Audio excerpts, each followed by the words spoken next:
মধ্যপ্রাচ্যে যুদ্ধের উত্তাপ যত বাড়ছে ততই বিশ্ব অর্থনীতির ওপরে ছায়া ফেলছে এক গুরুত্বপূর্ণ জলপথ, তা হল হরমুজ প্রণালী। ইরান কার্যত এই প্রণালীকে কৌশলগত অস্ত্র হিসেবে ব্যবহার করছে বলে আন্তর্জাতিক মহলের জল্পনা তৈরি হয়েছে।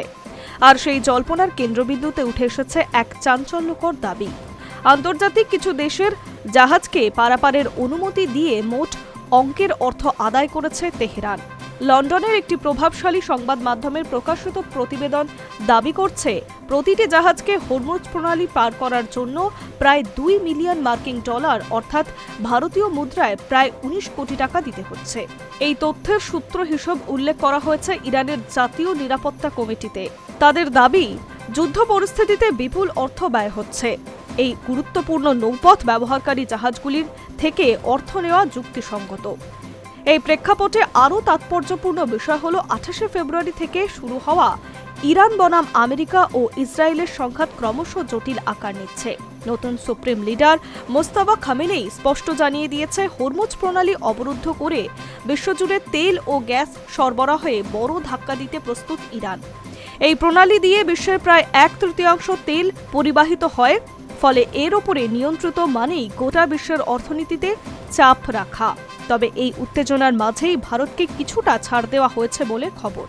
ইতিমধ্যে কয়েকটি ভারতীয় জাহাজ নিরাপদে হরমুজ প্রণালী পেরিয়ে দেশে ফিরছে।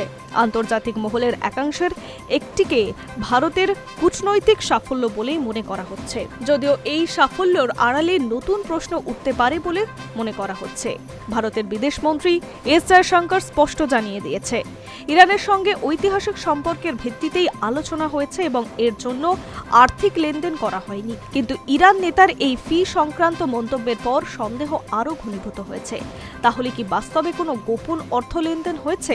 বিশেষজ্ঞদের মতে বিষয়টি অত্যন্ত সংবেদনশীল, কারণ ইরানের ওপরে আন্তর্জাতিক নিষেধাজ্ঞা জারি করা হয়েছে। এই পরিস্থিতিতে যদি কোনো দেশ সরাসরি অর্থ প্রদান করে, তাহলে তা ভবিষ্যতে কূটনৈতিক জটিলতা তৈরি করতে পারে। একই সঙ্গে ভারতীয় জাহাজ ও ব্যবসায়িক স্বার্থ ঝুঁকির মুখে পড়তে পারে। সব মিলিয়ে হরমুজ প্রণালী ঘিরে তৈরি হওয়া এই পরিস্থিতি শুধু সামরিক বা কূটনৈতিক নয়, এটি এখন একটা বড় অর্থনৈতিক ও ভূ রাজনৈতিক সংকটের ইঙ্গিত দিচ্ছে। আগামী দিনে এই জলপথ ঘিরে উত্তেজনা কোন দিকে মোড় নেয়, সেই দিকে তাকিয়ে রয়েছে গোটা দেশ। Hi News network.